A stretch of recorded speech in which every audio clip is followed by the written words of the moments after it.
What's going on, everybody? Thanks for checking out the channel. I'm Kevin Duffy. This is Duffy Geeks Out, and I'm coming at you with my ranking of the MCU Phase 4. Full disclosure, this has not been my favorite of the MCU phases, as I imagine with most people, this is not their favorite MCU phase. I don't know if it'll be everybody's worst, but for me, it's definitely the worst phase that they did. I will jump into my list and ranking all of the different content that has come out in Phase 4. But again, I think that what they tried to do here was take a big swing at creating the Disney Plus series world and blend it with the movie world. And some of it worked, some of it didn't. We're going to have to see the payoffs of a lot of these series probably in Phase 5, because a lot of it didn't really matter as far as from series to movie in Phase 4. A couple times it did, but again, not my favorite phase that they have done, but there was certainly some good along with a lot of bad. So I will jump right into my rankings here, guys. Before I do that, though, please click that like button and subscribe to the channel. I'm trying to get to 300 subscribers by the end of this year. Don't know if I'll make it, but hey, you know what? It's worth a shot. So anything you guys can do to help me would be a great help. So please click that like button and subscribe. But we'll jump right into the list here. Coming off the top here with an honorable mention. Now, I'm putting this in as an honorable mention because I believe, and I'm pretty sure, that Marvel Phase 4 officially ended with Wakanda Forever. But in the last couple days, they released the Guardians of the Galaxy Holiday Special. Now, this is probably more Phase 5 or just kind of like a bridge, but either way, this was a great title. I thought it was very fun, very funny, kind of a heartwarming tale. Gives you a little bit more background about the Guardians, some information that I didn't have. Maybe it was in Guardians 2, but I just glossed over it. But it was pretty cool. Definitely a fun little holiday treat that Marvel dropped for everybody. So hopefully you got a chance to check it out. But I'm not adding it onto my list because I believe it falls under Phase 5. But whatever.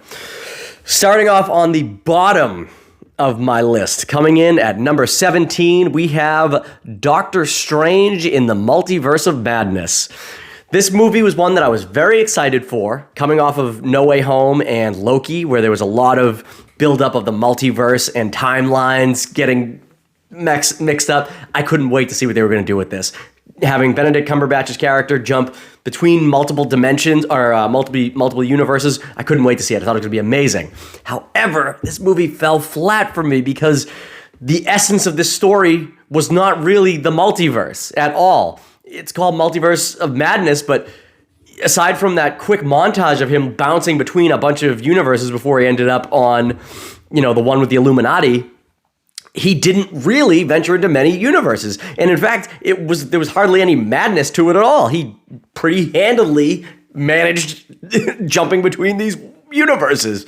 I think this movie was mistitled and mispackaged from the jump. This movie should have been called Doctor Strange and the Book of the Damned, or whatever the hell the fucking book was that Wanda was going after. I think if that had been the name of this movie, it would have hit better for me. But going in expecting it to be this movie where Doctor Strange was pulled from universe to universe and had to solve it all and try to bring it all back together. That's what I was expecting. So again, maybe it's the situation of expectation versus what you got, and it was my expectations that made this movie fall flat for me. Very well could be the case.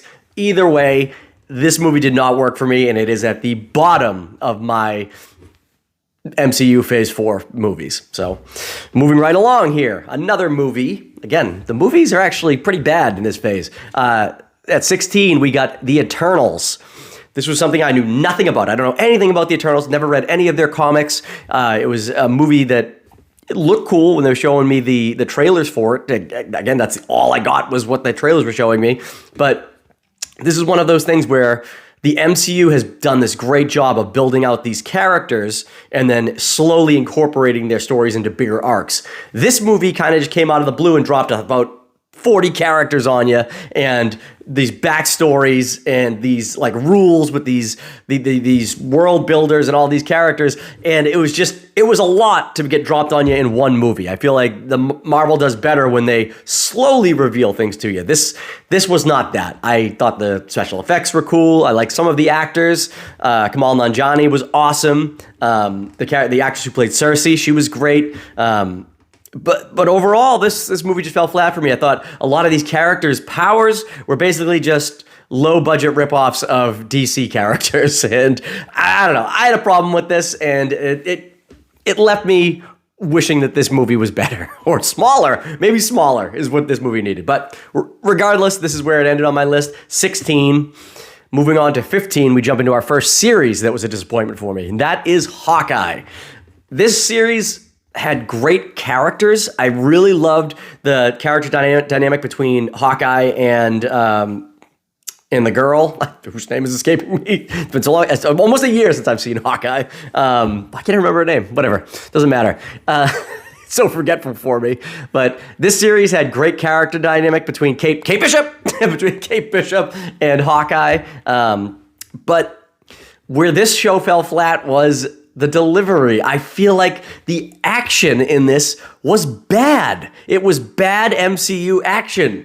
The choreography was horrible. Like, I've seen Hawkeye kick ass in the movies, and suddenly in this movie he was like just not good. Like, the arrow work wasn't great, and the fight choreography wasn't great. And maybe that's the point. Maybe it's that he wanted to step back from this world, and now he's getting pulled back into it, and he's not prepared for it. But I don't know. I was just expecting more of the fight choreography akin to like a Daredevil show, and I don't know why, but they just didn't deliver, and it was a real disappointment for me.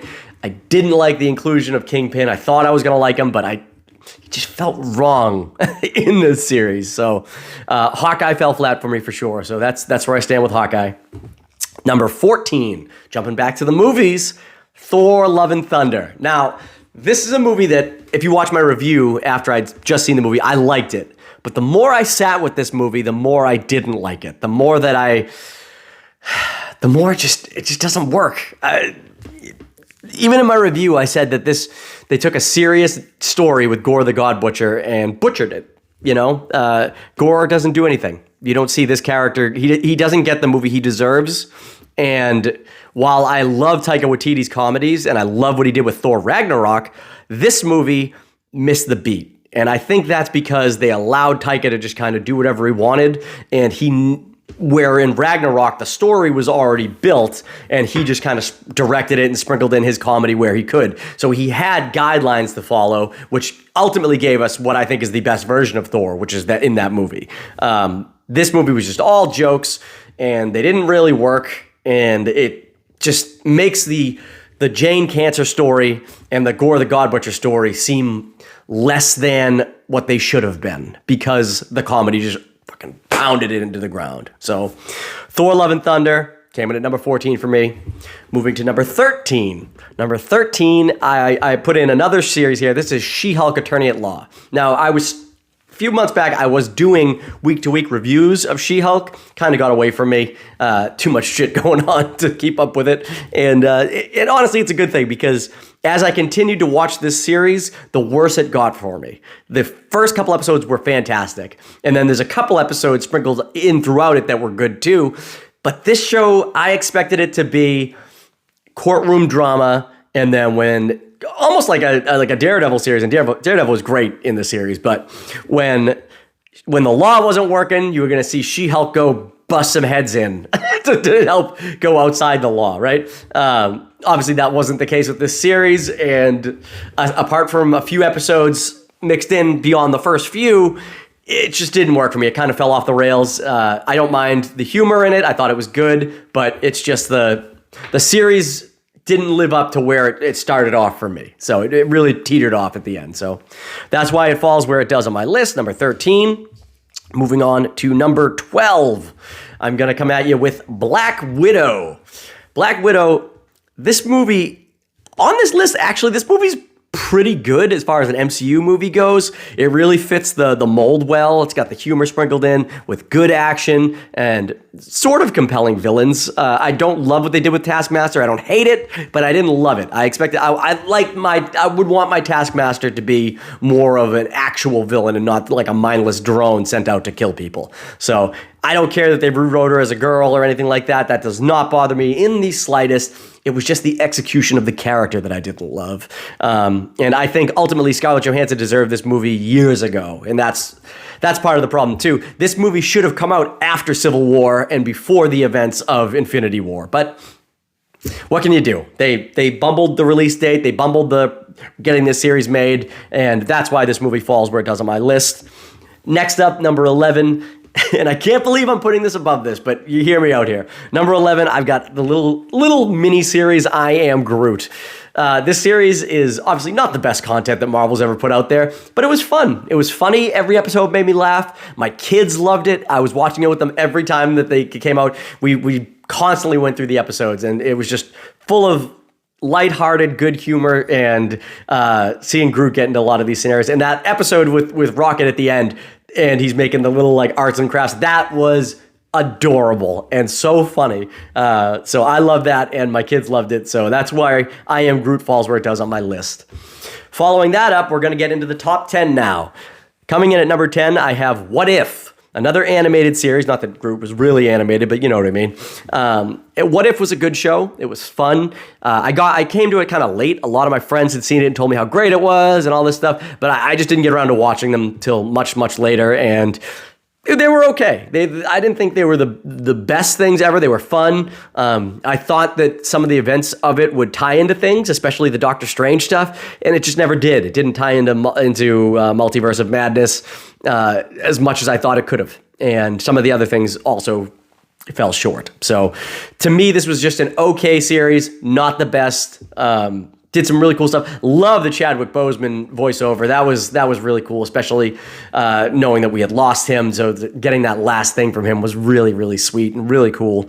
But yeah, it's the Ultron stuff was cool, but it was good. Good, not great. That's why it's at the bottom of my top 10. So moving on to number 9, I have Falcon and Winter Soldier. This was a series that I enjoyed, but I didn't love. What I liked about this series, I feel the dynamic between Bucky and Sam Wilson, awesome. Love that. I think the show needed more of that, more like bonding, more buddy building, you know? I also think the series did I feel like Winter Soldier's backstory, or his story in the show rather, where him trying to resolve that list that he has. I thought that was the most interesting stuff in the series, and they didn't lean into it enough. I thought that should have been more pertinent than it was. Love the use of U.S. Agent. I thought Kurt Russell's kid was awesome as this character, even though he definitely looked like the old man from Up. Those memes were spot on. Sam Wilson was great. I just feel like the character also, it's not that he didn't deserve to be Captain America. I think he does. I just think that like all of a sudden in that last like episode, he's like, I'm Captain America now. And there should have been, I think the transition could have been handled a little more smoothly. Like there should have been an episode where he was like, I'm going to step up and take the mantle. And then in the next episode, it was like, I have taken the mantle. And I don't know, maybe they even did it. Maybe I need to rewatch it, but I felt like they kind of bumbled the transition from I don't want it to I want it too quick. But that's just me. The show was good. I enjoyed it. I thought the what's-his-face as Baron Zemo was awesome in this. Interesting to see him kind of play like a not necessarily bad guy, you know, but he was good. Definitely one of the... Again, it's in my top 10 for the series. Not my favorite series, but not the worst. So I liked Falcon and Winter Soldier. Jumping into number 8, I'm going to come at you with Wakanda Forever. Now, this might be low on the list for some of you. Some of you might really like this. This movie to me and you watch my review of it, I think it had a third act problem where they didn't know how to really resolve getting Shuri to become Black Panther in a clean way, like kind of like Sam Wilson in becoming Captain America. The whole movie, she has no interest in becoming Black Panther, and then all of a sudden she's like, I'm Black Panther now, and I don't like that. And I also do not like that Okoye and her buddy there, the whole movie, they're these great warriors, and then they don't want to... Basically, the third act, when all of a sudden everybody's in Iron Man suits running around fighting the Namor's guys, I hated that. I don't know. It didn't feel authentic Wakandan to me. I feel like they should have found a way for those warriors to win as themselves without the assistance of that tech. So that's just me. I thought I kind of did it wrong. Angela Bassett was fucking great. I think this movie... During Shuri's transition into becoming Black Panther, when she hits that ancestral plane, I feel like she needed, like later in the movie when she gets that like I don't remember if she's unconscious or whatever, but she has that like fade back into the ancestral plane, and her mom gives her that like that nod, like telling her to get back up. I forget what she says exactly word for word. I feel like they could have used a CGI Chadwick Boseman just walking up, putting a hand on Sherry's shoulder or whatever, and just giving her a nod. I feel like that would have brought all the emotion back for me, because this movie was very emotional for 2 acts. It was just the 3rd act fell flat, so that's why it falls where it does on my list. Coming in at number 7, Moon Knight.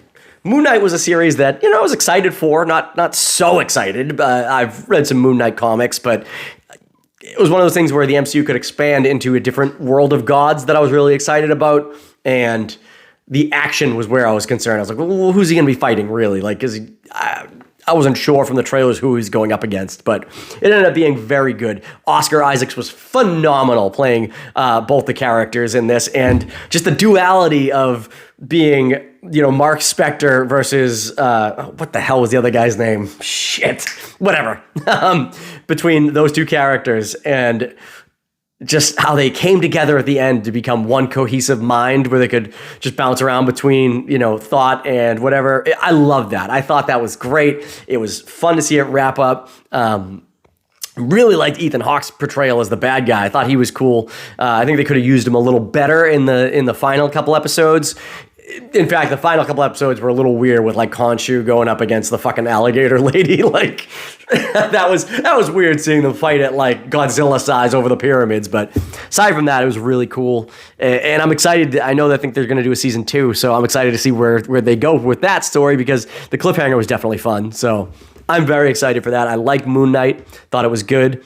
Definitely better than a lot of the movies that came out in Phase 4. So moving on to number 6.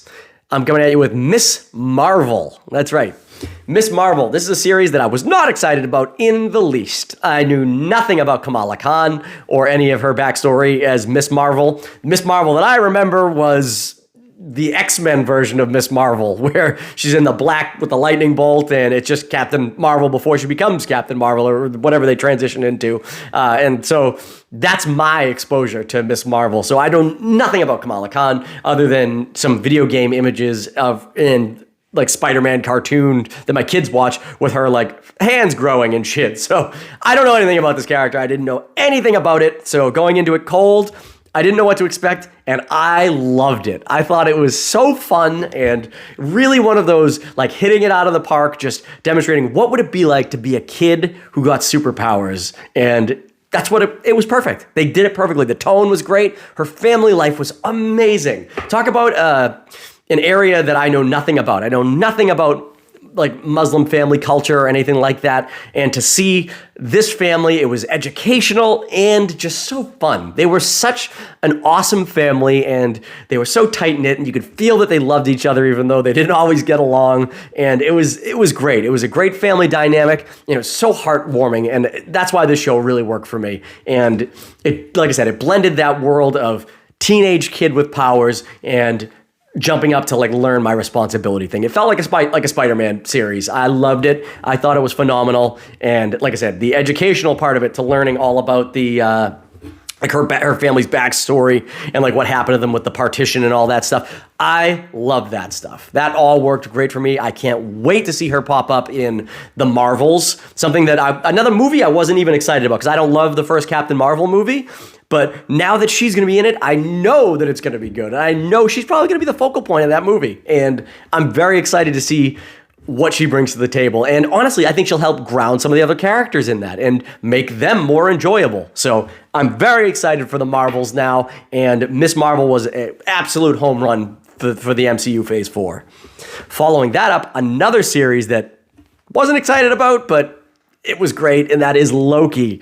I don't know if this works for everybody. I know there's a lot of like a time jump and variance. It was confusing for some people, but this was one of the only things in Phase 4 that truly felt like it was setting something up, and still things to come. And obviously that is what's going to be the start of the fallout, or the start of Phase 5, I guess, with Ant-Man and the Wasp: Quantumania, which is going to, right off the events of Loki, you can tell that Kang's coming, and he's going to be fantastic, and all of that stuff with the variants and the different versions of Loki, and Owen Wilson was great in this series. I loved him. I didn't think he was going to get much of a story. I thought he was just going to be like kind of like a guy that like Loki was constantly trying to get away from, but he was actually a great character and probably one of the first people that actually Loki considers to be a friend. And I loved that. And I loved this version of Loki. And I'm super excited to see where it goes. I know they're doing a season 2, and obviously the events of this are playing big into the Phase 5 arcs and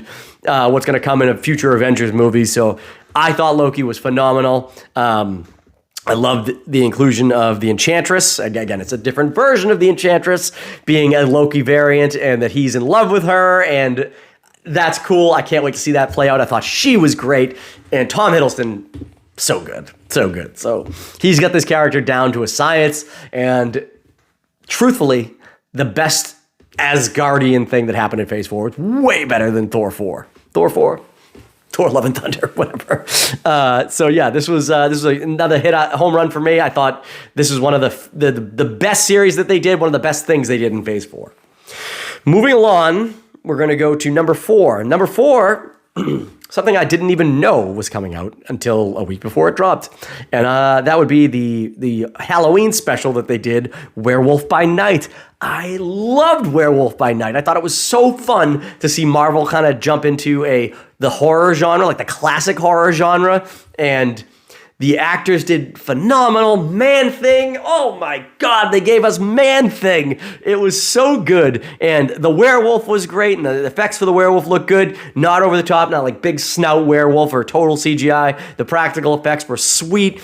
The practical settings for with the maze and shit, awesome. I loved it. I loved that there was a lot of death and bloodshed and all this stuff. I hope that there's going to be a Werewolf by Night too, because I don't know if he'll get a theatrical movie, but I'd pull for a Werewolf by Night series with these same characters coming back in. I thought the main character and the female lead were great together, and I would love to see them team back up for a series or a movie. So whatever you give me, maybe every year, just do another Halloween movie every year. Give me some more Man-Thing. So more Man-Thing, more werewolves. That's what I need in my life. So Werewolf by Night came in at 4 for me, which is really high. Probably some of you won't have it that high on your list, but for me, that's really where it falls. I loved it. So following that up, we're going to get into our top 3. Now, these top 3 could go in any order for me, I think, but I settled on the order I have it in right now, and I will explain why as I go through them. Coming in number 3, I have Spider-Man No Way Home. Now, why isn't this number 1 on my list? Well, I'll tell you why it's not number 1 on my list. There was no way this movie was going to be bad. I had high expectations, it delivered, and it was just, they hit it out of the park like they should have. But why it falls where it does to number 3 for me is because of what came after it. And it's not really fair to judge the movie this way, but I had such high expectations for Doctor Strange after this movie that because it failed to live up to where I wanted it, it affects how much I liked No Way Home. And that's not fair to No Way Home, because it's a damn good movie, damn near perfect. It's my second favorite Spider-Man movie of all time. And I thought Tom Holland was great. I thought Tobey Maguire was great. I thought Andrew Garfield was great. I thought all these characters coming back were great. And hopefully future movies that spin out of this, I know that there's rumor that they're going to do an Amazing Spider-Man 3. I hope that that's true, because truthfully, I think Andrew Garfield deserves another shot at it. I would even do a Tobey Maguire Spider-Man 4, truthfully. If I were Marvel or Sony, after the success of this movie and the failures of things like Morbius and shit like that, I would probably double down and put more money into the real Spider-Man movies. But that's just me. I don't know if they'll do it. But I loved No Way Home. I thought it was great. I thought that the characters all played great. These characters that transferred over, I thought Doc Ock was great. I thought Green Goblin was great.